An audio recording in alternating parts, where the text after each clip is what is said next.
This is what I put on in London throughout my stay. Yeah. In fact, let me tell you this. There was a cloth I wore, Ashoki.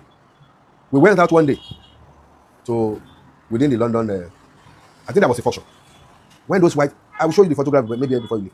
When those Oyinbo saw that uniqueness in me, they swam around me. They were struggling to take photograph with me. And I told my daughter, I said, I want them to know that one Yoruba man is in this country. I still have the photograph.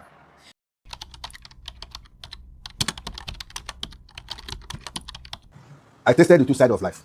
How do I mean? I was opportune to be brought up with silver spoon. I also had experience of stick spoon, if I use that word. You live in Jare. I attended St. Clair's Nursery School, Oshobo. Go and find out. One of the best schools in Southwest in Nigeria. The childhood period we talk about, we enjoy it. There was peace. Though there was what we call useful exuberance. It's applicable to every generation. It depends on the way and manner it is being handled. In those days, we the kids, we move together. We play together. We go to football field together to play football. Even when coming from school, we will trek together. We'll be making sort of fun together. If we get to the house of one of us, maybe that's the first house we get to, we can branch in that house, drink water. There's always tap on the road. Water was still very available then. While we are going, you will see us branching at the tap. You see us trying to take water one by one. We follow each other. It was fun throughout. Then that period, particularly in the night, if the weather is too hot, you see us, we place what we call mat, on the open floor. That's where we all sleep together. If Muslims, they're having, what is the English for away? You understand? We do that together. We join our Muslim colleagues. We eat together. We are not involved in that way. But we eat together with love. Don't layer. The family here will bring food from the house to your house. You will repeat the same thing. Food from your own house, you take it to the house. Similar thing with Christmas period. It was something that is very, very interesting. If a child misbehaves, you don't need to wait for the parents, the biological parents, before it's disciplined. The parents of other people will discipline that child and even inform the father, the mother, that he misbehave. We have disciplined him, this is what we did. The parents will be satisfied with that. It was something that is very interesting. But unlike today, the younger ones, they can even trade away their colleagues because of money. Then the issue of telephone that comes in has made it to be difficult for them to relate together one-on-one. Rather, they'll be doing that on phone. Whereas, in those days, I can move from my house to your house and say I'm coming there to play. Not only that, I can even take the consent of my parents that I'm sleeping in your house. And the parents of my colleagues, my friend, they would welcome me, vice versa. So it was a period that was very interesting. Very, very interesting.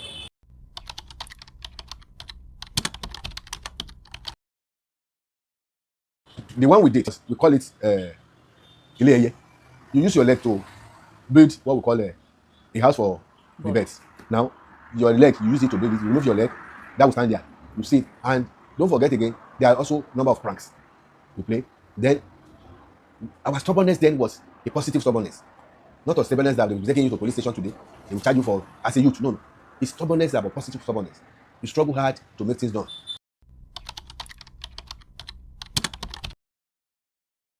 Good. When we are growing, I have a family, a larger family. I have siblings, I have uncles. Now, there's something that is unique based on what you have just said. Our fathers then, they are in various towns. We have someone living in Lagos, Zaria, Ibadan, everywhere. Now, because of the affection and the family, the way the family design it, with the children, when we are on holiday this time, we go together to a visit to one of our uncles. Another time of holiday, we move together to another uncle. That's why we spread land on holiday to visit our uncles. We go together in a bus prepared by the family. And that thing is still manifesting till tomorrow between me and my siblings.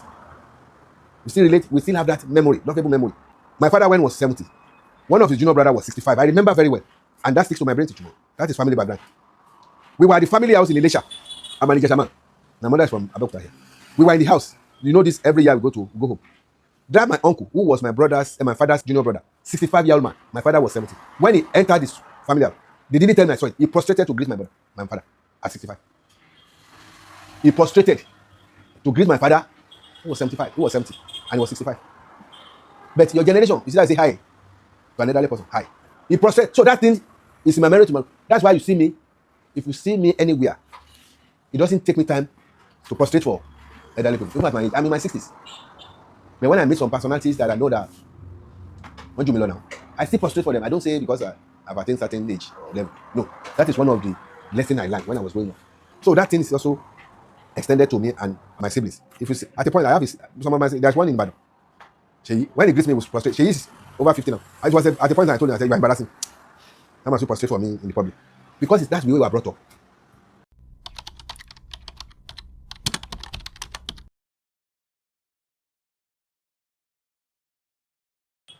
We have a job and a role to play so that our culture doesn't go into oblivion.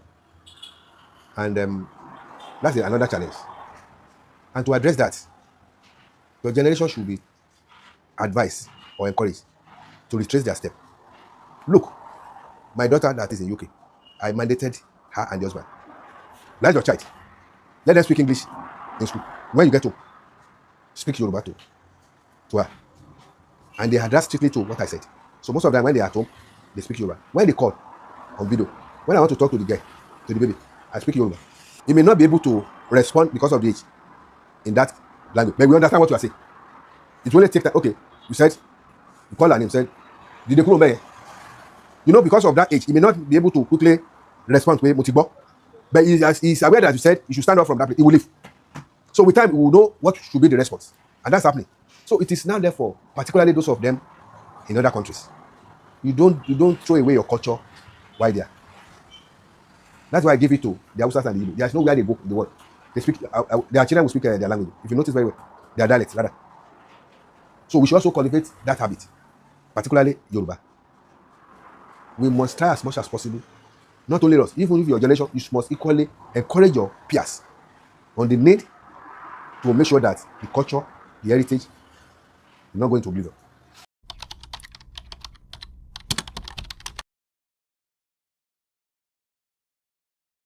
There's nothing wrong in adopting technology. We must also inject our own culture into that technology. It's as simple as that. We must inject our own into it.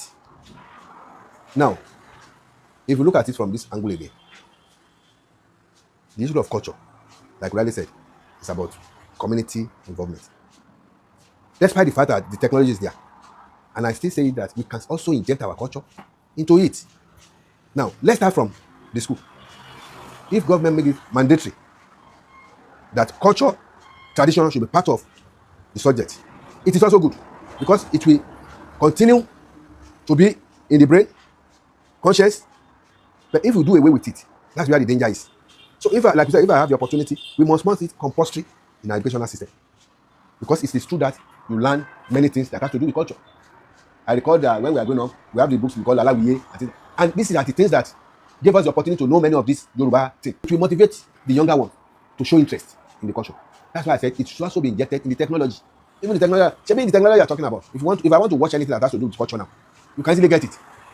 So why don't we face it rather than looking for the Yoruba? Even don't be surprised. It's not even don't be surprised. It's something that you are aware that even the Yorubas, they are coming to learn Yoruba language now. Some are even saying it fluently. Interestingly, Shoyinka, who is a Yoruba man, teaches Oyibo English. Are you aware of that? He teaches them English.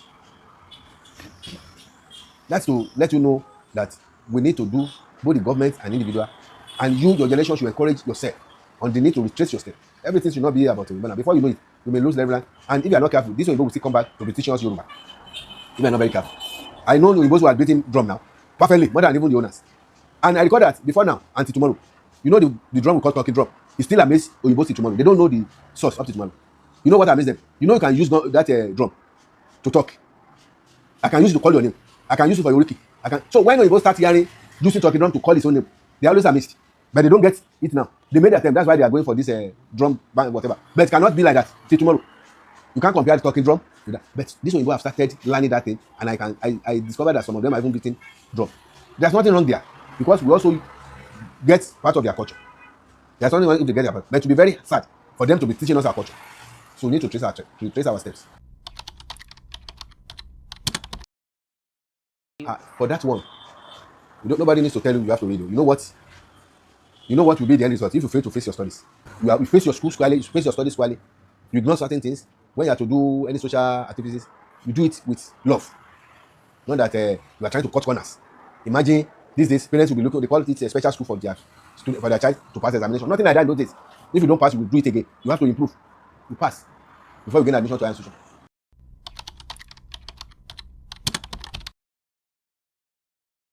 Library, go to library. So yes, that's what we do. And interestingly, that time, there was a period where we have free education, so books are available.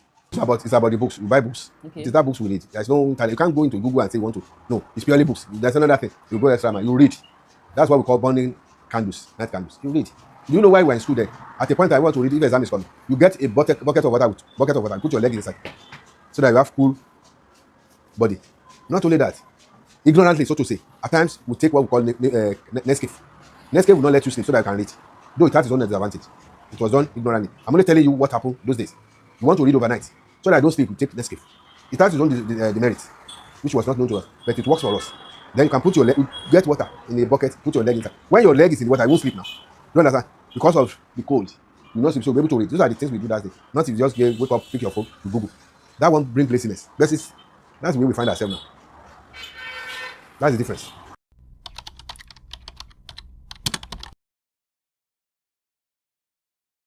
Lots of havoc may happen. Do you know some doctors now? I call them Google doctor. When you approach some doctors now, as a patient, when you complain to them, they go to Google to type. It is Google that give them results, give them medication. Whereas, before now, I recall that there's a book called MIMS. That MIMS is a medical book, very small like this. Doctor can always read from that to get knowledge. But now, these days, I don't know. Now what they do is they Google. If you say you have headache, they can Google it and say, he has headache. What can be done?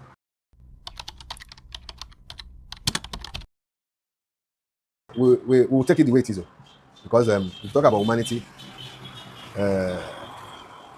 two ways to it. Where we find ourselves, there's a popular saying: if you cannot be them, you join them. But the danger associated with joining them is another thing.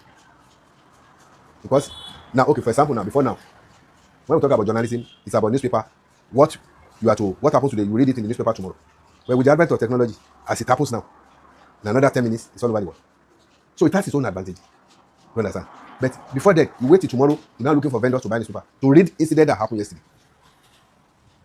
I don't know where you got my point. So that's, everything has advantages and disadvantages. But we have to be cautious of the disadvantages because of the volume. That's the only thing there. Now I want to travel to Lagos. I can ask from the Google, what is the road look like? And it will tell me. So it is not left for me to stay or to continue the journey. It can even come out with a wrong information at times. The one example I gave you, a Google that took a passenger and driver to a river. The issue of technology, you cannot escape it. You can't do away with it. But we need to be very cautious.